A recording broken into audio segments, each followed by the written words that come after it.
तो अगर आप मेरे पुराने सब्सक्राइबर हो तो welcome back to new video. और अगर आप नए हो तो नीचे एक लाल कलर का बटन है, सब्सक्राइब का ही बटन है, जाके सब्सक्राइब कर दो क्योंकि फ्री है। और साथ में बेल नोटिफिकेशन वाला बटन भी है तो उस पर भी क्लिक कर देना ताकि आपको मेरी वीडियो का नोटिफिकेशन सबसे पहले मिल सके। तो बढ़ते हैं वीडियो में आगे। तो ये वीडियो होने वाला है स्टोरेज के ऊपर कि क्या क्या स्टोरेज मतलब होती क्या क्या है मोबाइल के अंदर और पीसी के अंदर, कितने टाइप्स की स्टोरेज होती है, कौन सी किस तरीके से वर्क करती है और कौन सी बेटर है और किस चीज में बेटर है। फुल डिटेल मैं इस वीडियो में कवर करने वाला हूं। लेकिन आप जो मेरे पुराने सब्सक्राइबर्स हैं उन्हें पहले ही पता होगा कि मेरी एक प्लेलिस्ट है जिसके अंदर मैं कंपोनेंट्स के बारे में बताता हूं, मोबाइल फोन्स और पीसी के कंपोनेंट्स के बारे में। तो उसमें मैं पहले ही एक वीडियो डाल चुका हूं रैम के बारे में। तो अगर आप नए हो इस चैनल पे तो अगर आपने रैम वाला वीडियो नहीं देखा तो आई बटन पे जाके देख लो, और अगर आप पुराने भी हो तब भी आपने नहीं देखा तब भी जाके देख लो। बहुत कुछ पता लगेगा आपको रैम के बारे में कि उसके अंदर क्या क्या चीजें होती है, क्या क्या कॉन्फ़िगरेशन होती है। तो इस वीडियो में हम मोबाइल के बारे में बहुत कम बात करेंगे क्योंकि उसके बारे में मैं आपको थोड़ा सा ही बताऊंगा और आपको पूरा समझ आ जाएगा कि क्या क्या है उसके अंदर। और पीसी और लैपटॉप्स के बारे में मैं ज्यादा बताऊंगा क्योंकि अगर आप नया पीसी लेना चाहते हो, नया पीसी बिल्ड करना चाहते हो या नया लैपटॉप लेना चाहते हो तो ये वीडियो आप ही के लिए है। तो मेरे साथ बने रहिए इसी वीडियो के अंदर। मेरा नाम है अक्षय, आप देख रहे हो थोड़ा ज्यादा take. Let's get straight into the video. तो सबसे पहले बात कर लेते हैं मोबाइल फोन्स के बारे में। तो जो भी स्मार्टफोन यूजर्स हैं उनके पास या तो iOS होगा या एंड्रॉइड होगा। बाकी ओएस के बारे में बात नहीं करूंगा। बाकी फोन्स में भी वैसे यही स्टोरेज यूज होती है लेकिन मेनली मैं एंड्रॉइड और iOS में बात करूंगा। लेकिन स्टोरेज सब में सेम ही होती है यार स्मार्टफोन्स के अंदर। तो स्मार्टफोन्स के अंदर आपको देखने के लिए मिलती है UFS स्टोरेज। UFS की फुल फॉर्म होती है यूनिवर्सल फ्लैश स्टोरेज। तो ये क्या होती है, ये एक तरीके से जैसा आपका मेमोरी कार्ड है वैसी ही होती है, बट मेमोरी कार्ड आपका बहुत ज़्यादा स्लो होता है, ये बहुत ज़्यादा फास्ट होती है उससे। तभी कहते हैं इंटरनल स्टोरेज में आपको आप मतलब एक्सटर्नल स्टोरेज में आप ऐप्स इंस्टॉल नहीं कर सकते, इंटरनल में कर सकते हो क्योंकि वो बहुत ज़्यादा फास्ट होती है और बहुत जल्दी बूट हो जाती है। तो इसमें अभी मेनली जो यूज़ हो रहे हैं वो चार ही टाइप के हैं। UFS 2.0, UFS 2.1, UFS 3.0, UFS 3.1। तो ये चार जो हैं, ये चार UFS 2.0 जो है वो आपको बिल्कुल एंट्री लेवल के फ़ोन्स के अंदर देखने के लिए मिलता है। जैसे आपको जो 15,000 से नीचे वाले जितने फ़ोन्स होंगे उसके अंदर आपको मिलेगा UFS 2.0। तो जो 50,000 से नीचे वाले जितने भी डिवाइसेस होते हैं ज़्यादातर उनके अंदर आपको UFS 2.0 वाली स्टोरेज देखने के लिए मिल जाती है। लेकिन अगर बात करें थोड़ा उससे ऊपर चलते हैं 15 से 25,000 के बीच में तो आपको UFS 2.1 की स्टोरेज देखने के लिए मिलती है जो कि फास्ट है UFS 2.0 से। बैटरी कम कंज्यूम करती है और जल्दी काम कर देती है। रीड एंड राइट स्पीड अच्छी होती है और डेटा ट्रांसफ़र की स्पीड भी बहुत अच्छी होती है। तो मतलब कंपेरेबल उससे करें तो ज़्यादा ही होती है। 2.0 से अगर हम कंपेयर करें तो उससे ज़्यादा होती है 2.1 की। वैसे ही 3.0 ये आपका थोड़ा फ्लैगशिप फ़ोन्स के अंदर देखने के लिए मिलता है। जो थोड़े फ्लैगशिप फ़ोन्स होते हैं और थोड़े गेमिंग फ़ोन्स होते हैं, मतलब उतने ज़्यादा हाई लेवल गेमिंग फ़ोन्स नहीं, मतलब जो नॉर्मल गेमिंग फ़ोन्स होते हैं फ्लैगशिप फ़ोन्स होते हैं उनके अंदर आपको देखने के लिए मिलती है UFS 3.0 वाली स्टोरेज। अब ये स्टोरेज इससे भी ज़्यादा फास्ट है। जैसे जैसे नंबर आगे बढ़ेगा वैसे वैसे फीचर्स अच्छे बढ़ते जाएंगे, जैसे कि स्टोरेज फास्ट है या फिर बैटरी कम कंज्यूम करती है। बहुत अलग अलग चीज़ें हैं जो नंबर के साथ बढ़ती जाती है। अब बात करते हैं चौथी स्टोरेज जो होती है UFS 3.1। वो आपको देखने के लिए मिलती है बिल्कुल ही हाई एंड डिवाइसेस के अंदर, जैसे कि आईफोन्स वगैरह। आईफोन्स के अंदर आपको वैसे अभी आईफोन्स के अंदर मेरे को ऐसा कंफर्म नहीं है कि 3.1 है, बट जैसे सैमसंग के Note 20 अल्ट्रा है वैसे बिल्कुल टॉप नॉच जो डिवाइसेस होते हैं उनके अंदर आपको देखने के लिए मिलती है UFS 3.1 स्टोरेज। तो जैसे जैसे नंबर आगे बढ़ता है उतनी ज़्यादा ऑप्टिमाइज होती है, उतनी ज़्यादा स्पीड होती है, उतनी ज़्यादा रीड एंड राइट स्पीड होती है, उतनी ज़्यादा डाटा ट्रांसफर स्पीड होती है। तो ये तो हो गई मोबाइल की बात। ये आप देख सकते हो कि मतलब आप नंबर देख लो कौन सा जो सा बड़ा है वो वाली आपकी स्टोरेज अच्छी होगी। बट अब ये भी मत देखना कि उस प्राइस रेंज में वो नंबर मिल ही नहीं रहा है तो आप फ़ोन ही नहीं खरीद रहे। बट कंपेरेबल होना चाहिए, उस प्राइस रेंज के अंदर वो अवेलेबल हो तो आप वो ले सकते हो। और सिर्फ स्टोरेज नहीं देखनी होती, मैंने पहले ही बताया प्रोसेसर देखना होता है। और प्रोसेसर की बात इस वीडियो में नहीं करेंगे, वो एक अलग वीडियो बनाएंगे प्रोसेसर का, वो थोड़ी ज़्यादा बड़ी वीडियो होगी तो वो भी आपको मिलेगी फ्यूचर में। तो सब्सक्राइब भी कर देना और बेल आइकन भी दबा देना ताकि आपको नोटिफिकेशन जल्दी से मिल जाए जैसे मैं वीडियो डालूं। तो बात करते हैं आगे पीसी की स्टोरेज के बारे में। पीसी, लैपटॉप या पीसी बिल्ड, अगर आप कस्टम बिल्ड करना चाहते हो तो ये चीज बहुत जरूरी है कि अगर आप ये चीज अगर आपको समझ आ जाती है तो अगर आप अपना कस्टम बिल्ड कर रहे हो या लैपटॉप खरीद रहे हो या पीसी भी खरीद रहे हो तो आपको समझ आ जाएगा कि आपको क्या मतलब कौन सी स्टोरेज आपको लेनी चाहिए, कौन सी नहीं लेनी चाहिए, कौन सी कितनी लेनी चाहिए।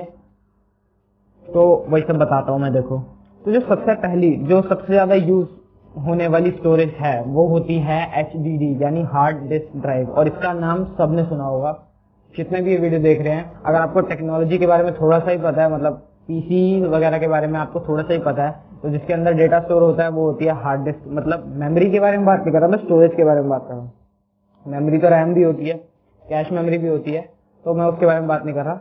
मैं बात कर रहा हूँ स्टोरेज के बारे में। तो स्टोरेज जो है हमारी सबसे पहले होती है वो HDD होती है यानी हार्ड डिस्क ड्राइव।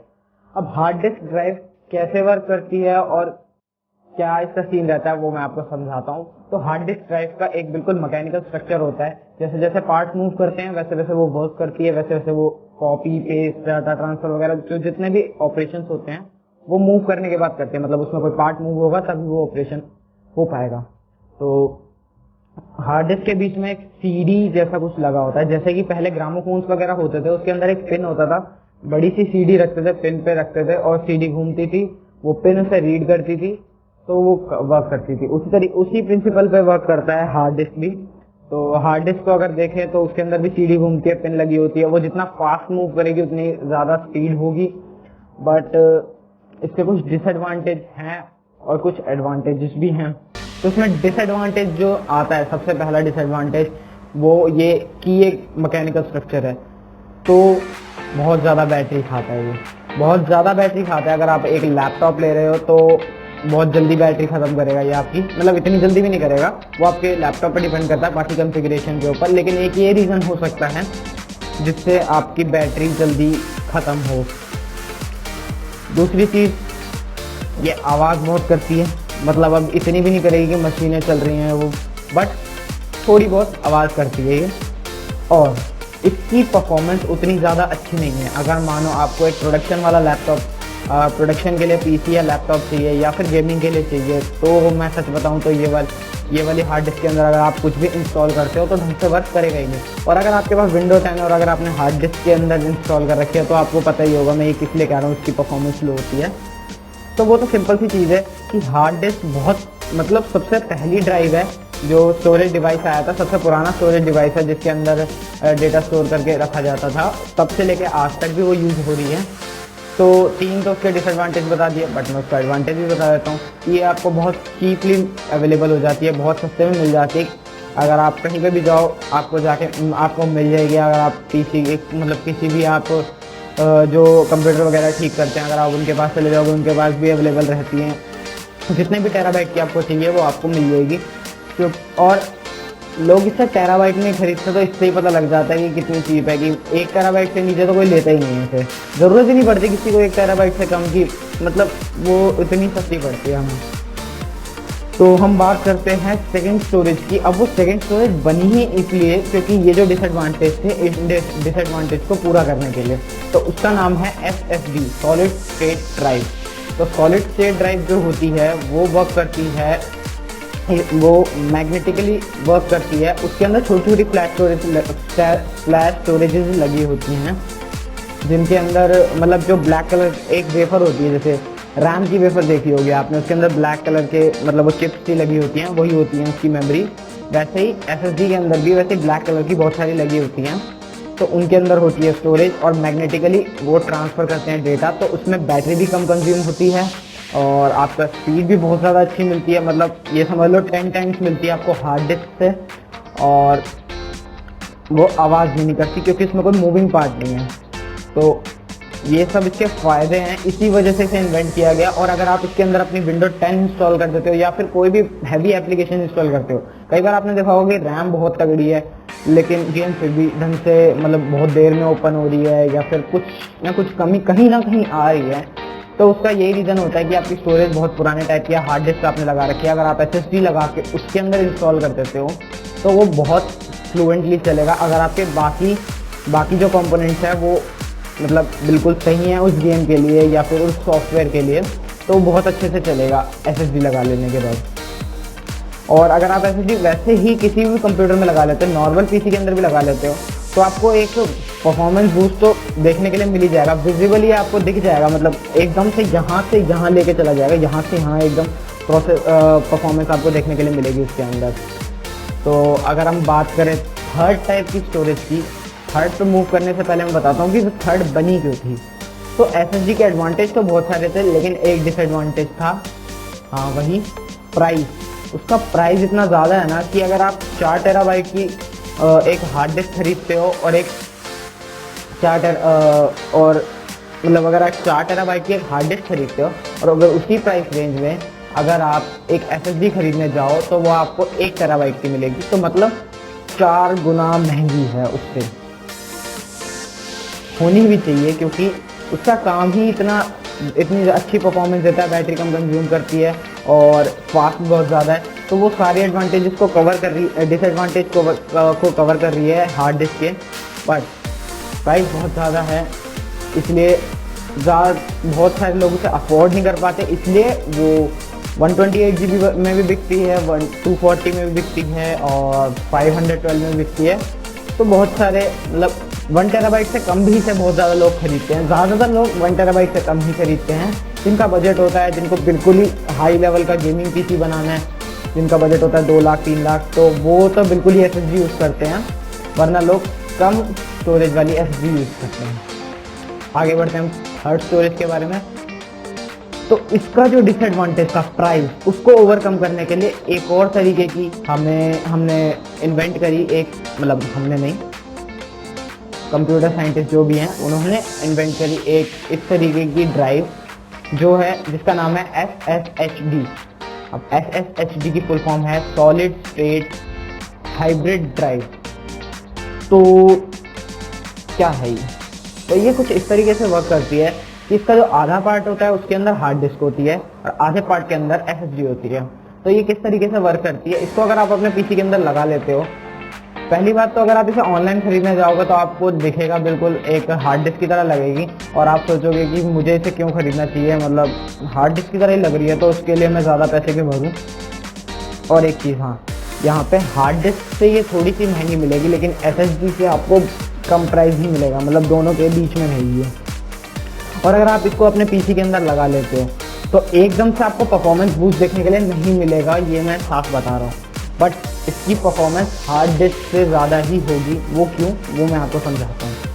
तो ये आधी डिवाइड होती है SSD में और हार्ड डिस्क में, तो आधी इस तरीके से होते हैं। और इसके अंदर क्या होता है कि जब आप इसे लगा लेते हो और उसके बाद आप अपने सॉफ्टवेयर वगैरह इंस्टॉल कर लेते हो, तो जो सॉफ्टवेयर आप फ्रीक्वेंटली यूज़ कर रहे हो, बार बार यूज़ कर रहे हो, मतलब कोई ना कोई काम बार बार आप यूज़ कर रहे हो, और कुछ ऐसे होते हैं जो हमने इंस्टॉल कर रखे हैं बट यूज़ में उतने नहीं आते, महीने में एक बार या 1.5 महीने में एक बार हम यूज़ कर रहे हैं। तो ये क्या करता है, जो फ्रीक्वेंटली यूज़ होने वाले सॉफ्टवेयर है उसको SSD साइड पे इंस्टॉल कर देता है, और जो हम बहुत कम यूज़ करते हैं उसको हार्ड डिस्क साइड पे इंस्टॉल कर देता है, और जिनको ज़रूरत भी नहीं होती उतनी ज़्यादा परफॉर्मेंस की, उसे भी हार्ड डिस्क साइड पे इंस्टॉल कर देता है। इससे क्या फ़ायदा होता है,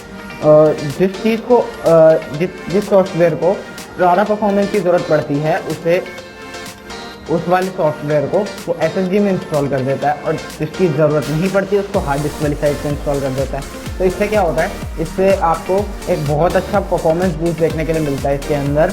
लेकिन जब आप उसे लगा लोगे अपने पीसी के अंदर तो आपको एकदम से परफॉर्मेंस बूस्ट देखने के लिए नहीं मिलेगा, आपको कम से कम 15 या 30 दिन आपको उसे यूज़ करना पड़ेगा, उसके बाद आपको परफॉर्मेंस बूस्ट देखने के लिए मिलेगा। 15 या 30 दिन के बाद आपको परफॉर्मेंस बूस्ट देखने के लिए मिलेगा, तो उसके बाद आपको समझ आएगा कि हाँ ये वर्क करती है। बट ज़्यादातर लोग जब उसे यूज़ करते हैं तब उसे लगाते हैं और देखते हैं कि इसमें तो ज़्यादा फ़र्क भी नहीं आया और पैसे भी ज़्यादा खर्च हो गए, तो उसे वापस करके वो एक SSD में इन्वेस्ट करते हैं। देखो मैं तुम्हें बताऊँ, SSD एक अच्छी ड्राइव है, ऑफकोर्स अच्छी ड्राइव है, लेकिन वो जो है वो आप मतलब हर कोई अफोर्ड नहीं कर सकता उस वाली ड्राइव को, इसलिए SSHD बनाई गई है। बट आज की डेट में फिर भी लोग SSHD को यूज़ नहीं करते, ये जानते हुए भी कि वो परफॉर्मेंस उतनी अच्छी दे रहा है कम प्राइस पे, मतलब उतनी ज़्यादा अच्छी तो नहीं देगा बट थोड़ी सी कम उससे दे रहा है, अच्छी मतलब SSD से थोड़ी सी कम, हार्ड डिस्क से तो बहुत ज़्यादा अच्छी वो परफॉर्मेंस आपको देखने के लिए मिल जाती है, बट कम प्राइस पे, लेकिन टाइम लगता है और टाइम आज की डेट में किसी के पास है नहीं। इसलिए अब मैं आपको एक सोल्यूशन देता हूँ कि आप क्या कर सकते हो अपने पीसी के अंदर। आप अपने पीसी के अंदर एक 128 GB, 240 GB या 500 GB की एक SSD लगा सकते हो, जितना आप अफोर्ड कर सको। 240 मेरे ख्याल से आपको लगानी चाहिए, 240 से नीचे आपको थोड़ा सा दिक्कत हो जाएगी, 240 लगानी चाहिए। और जो हार्ड डिस्क है आपको, वो आप 1 TB 2 TB जितनी आपको स्टोरेज चाहिए, मतलब मूवीज़ वगैरह रखने के लिए, बाकी सारी चीज़ें रखने के लिए जितनी आपको स्टोरेज चाहिए, उतनी आप हार्ड डिस्क उतने की हार्ड डिस्क आप खरीद सकते हो, वो आपको कम में मिल जाएगी। लेकिन जितना आपका बजट हो उस हिसाब से आप SSD खरीद लो 240 GB या 500 GB की। उससे क्या होगा कि जो आपका ऑपरेटिंग सिस्टम है, विंडोज़ है, मैक है, या फिर जो भी लिनक्स ले लो, जो भी है, लिनक्स के लिए वैसे इतनी परफॉर्मेंस की जरूरत नहीं पड़ती, लेकिन अगर विंडोज़ या मैक है, विंडोज़ 10 है, मैक OS है, उसे आप इंस्टॉल करना चाहो तो अगर आप SSD ले लेते हो तो SSD के अंदर इंस्टॉल कर लो। और जो आपके मेन ऐप्स है, अब मान लो आप प्रोडक्शन का काम करते हो, वीडियो एडिटिंग वगैरह आपको करनी है, या फिर गेम्स वगैरह खेलते हो, तो आप उसके अंदर स्टोर कर सकते हो। और बाकी जो मूवीज़ वगैरह जितनी भी हैं उसको हार्ड डिस्क में डाल दो, तो आपको एक बहुत अच्छा परफॉर्मेंस बूस्ट भी देखने के लिए मिल जाएगा, आपको स्टोरेज भी ज़्यादा देखने के लिए मिल जाएगी, और आपका काम भी इंस्टेंट हो जाएगा लगाते ही। मतलब जैसे आपने SSD लगाई, परफॉर्मेंस बूस्ट आ गया, वो इंस्टॉल करने में जितना टाइम लगेगा वो उतना लगेगा। तो यही था इस वीडियो में। अगर आपको वीडियो पसंद आई तो वीडियो को लाइक कर देना, कमेंट सेक्शन में बताना जो सा पार्ट आपको नहीं समझ आया, तीनों ड्राइव में से आपको क्या चीज़ नहीं समझ आई। और हाँ, एक वीडियो और लाने वाला हूँ मैं SSD के ऊपर, कि कैसे आप एक लैपटॉप के अंदर SSD को इंस्टॉल कर सकते हो। अब देखो, जो भी है, अगर आप कोई भी पार्ट अपग्रेड करना चाहो, अगर आपके पीसी में पहले से ही SSD है तो आप SSD की जगह है उसको निकाल के आप नहीं लगा सकते, एक्सटेंड कर सकते हो। बट अगर आपके पीसी में सिर्फ हार्ड डिस्क लगी हुई थी तो कहाँ लगाओगे SSD? तो वो मैं आपको बताऊँगा नेक्स्ट वीडियो में। तब तक के लिए चैनल को सब्सक्राइब कर दो और नोटिफिकेशन बेल को दबा देना, ताकि आपको उस वीडियो का नोटिफिकेशन सबसे पहले पहुंच जाए। वो वीडियो 1-2 दिन में ही आ जाएगा जल्दी से, इसलिए चैनल को सब्सक्राइब कर देना। और thanks for watching the video.